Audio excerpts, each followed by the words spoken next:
The Doug and Jeff Show 2023 with their good buddy Michael.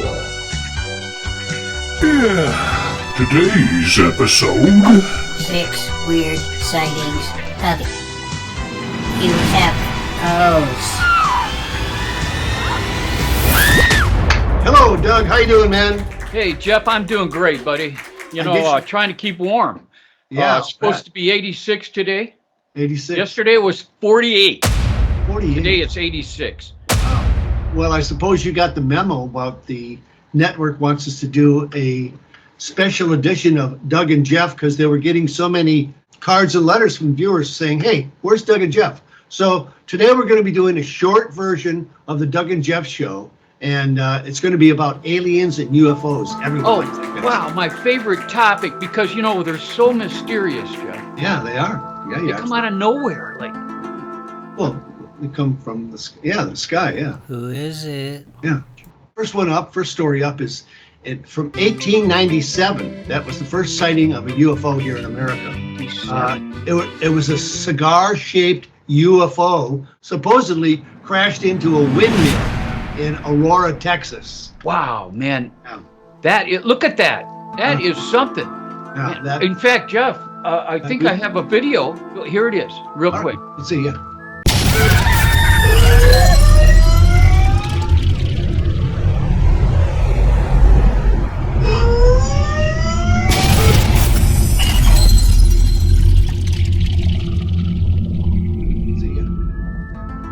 How did you like that, Jeff, man? That was real. Dang. That was That is real. amazing. As you can see in the cornfield, my uncle, Truvis, he was there. Uh-huh. Oh, I did see that. Okay, the incident, the Aurora incident was supposedly reported on April 19th in the edition of the Dallas Morning News. You can see the news right there. We got a picture of it. Yeah. 2 days after the crash occurred, and it claimed the pilot of the ship was not an inhabitant of this world. In other words, it was an alien. Yeah, it wasn't. Ooh, this world. that is scary. The pilot's remains were buried in an unmarked grave at the local cemetery in Aurora. Right there, you see that. Oh, yeah, that's Aurora. I've been there a few times. Oh, I've never been, but I see the picture there. And the ship was partially buried with the pilot. You can see that there. That's Look at that, man. It's a wonder that it didn't go deeper. You would have thought. yeah. But maybe it was going on low speed. Well, He was trying to brake. That's what it was, Jeff. He was trying to brake. Yeah, put the brakes on, of course. Those are marvelous stories. Yeah. That's one. All right. For our next story up is from May 11th, 1950. We were alive back then. Yes, we were. It's from McMinnville, Oregon. It's one of the most disputed and often studied UFO events in U.S. history. It Wow. concerns a pair of photos taken by Paul Trent and his wife, Evelyn. You see the photo of them right Look there. at that. Yeah. Look. They first spotted a slow-moving metallic disc in the sky. Yeah, you see that. And their farm just outside of McMinnville, Oregon. Trent only managed to snap 2 pictures before the disc was out of range. And Ooh. skeptics and believers have fought over the photos ever since. Wow, Jeff. He must have not had one of those iPhone 50s because you can actually snap 75 pictures in a fraction of a second, Well, but he didn't have that. yeah, I'm It's too sure bad. you can, but this is 1950. I don't think they had the iPhone 50 back then or whatever it was. Oh. Yeah, that's right. Our next story is from December 9th, 1965 in Kicksburg, Pennsylvania. This is my favorite. Wow. Yeah. That's the day the Beatles came out.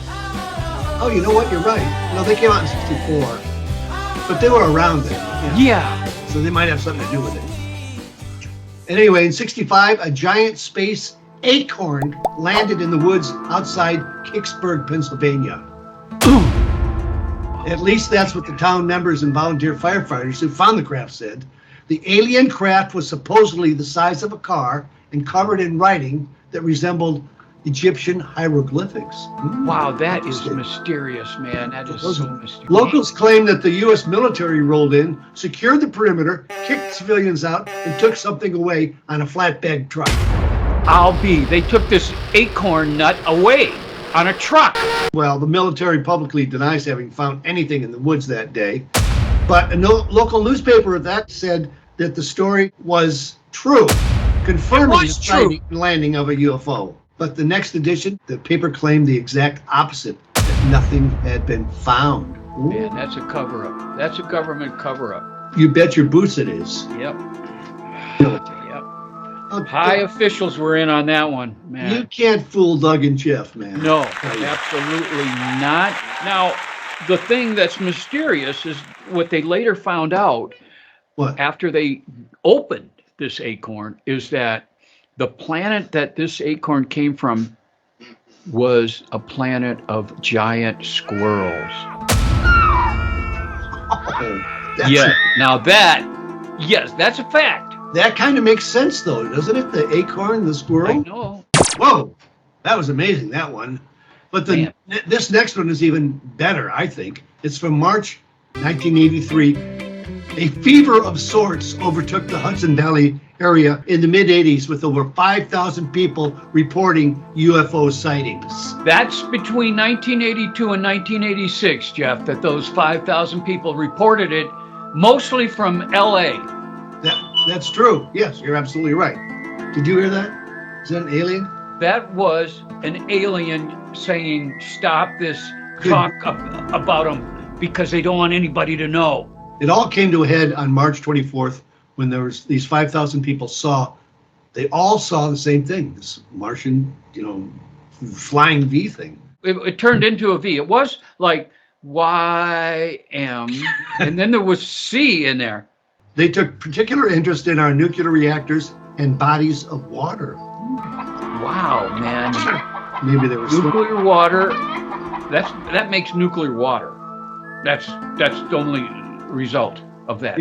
Witness reports from that time are all documented in the book Night Siege, the Hudson Valley UFO sightings. Oh, yeah. Wow, man, Night Siege. I'll have to read that book. Now, the prolonged event is often considered to be a grouping of Air Force jets, though there's no proof of that. No, Oh, they think they're jets, they're not Martians? Oh, come on now. no. Jets flying like this, they'd crash into each other. Yeah. We didn't have any V-shaped, whatever it was. No, man, Yeah, forget that. I'm out of it. All right.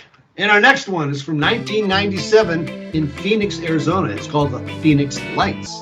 And this is one of the most documented sightings in U.S. history. Documentaries and fictional adaptations alike have portrayed the lights.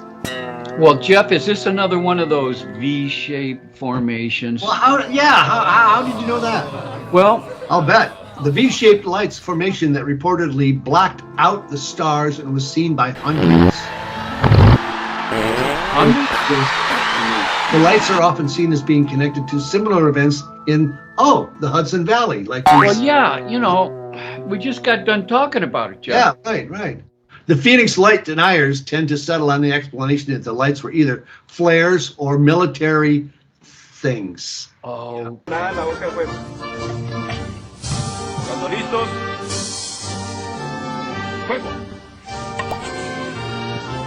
well, one of their theories was they were a bunch of geese, Jeff, they're called the white belly geese of Interacia.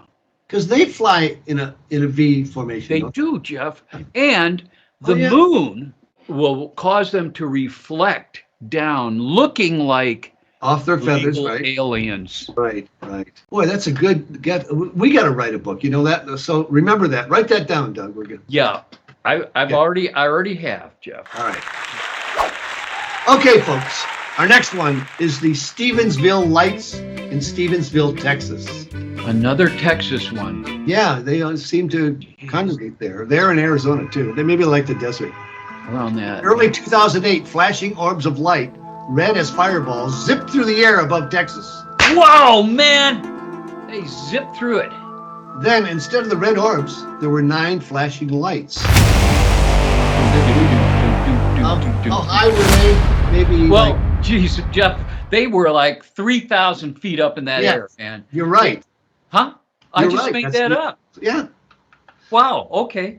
They hovered there, strobing for 2 or 3 minutes, bright like German auto headlights. Now, what?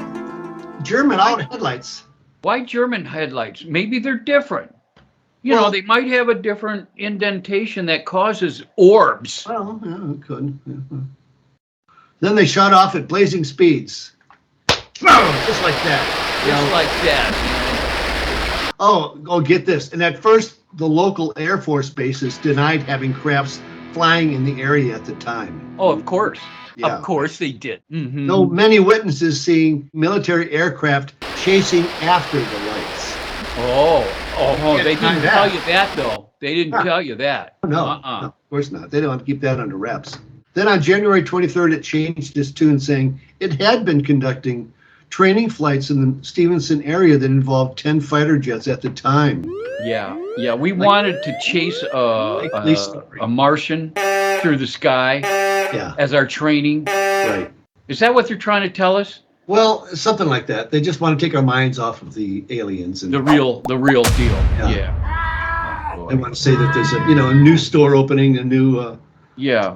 You know, it's like this, Jeff. Those 6 things have opened my mind probably about, I don't know, this much. Thanks for bringing them to us, Jeff. It was great. Yeah. Well, I thought you might like them, and I hope this satisfies the network for our special edition of. Right.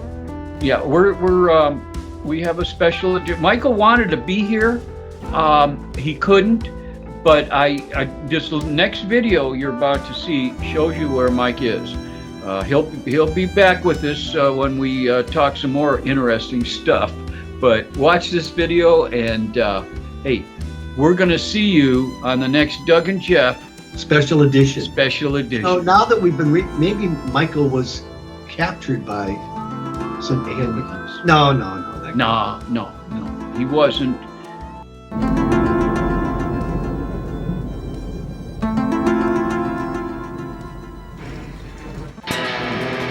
See you next time, folks. All right. All right. Take care. Bye-bye. Bye.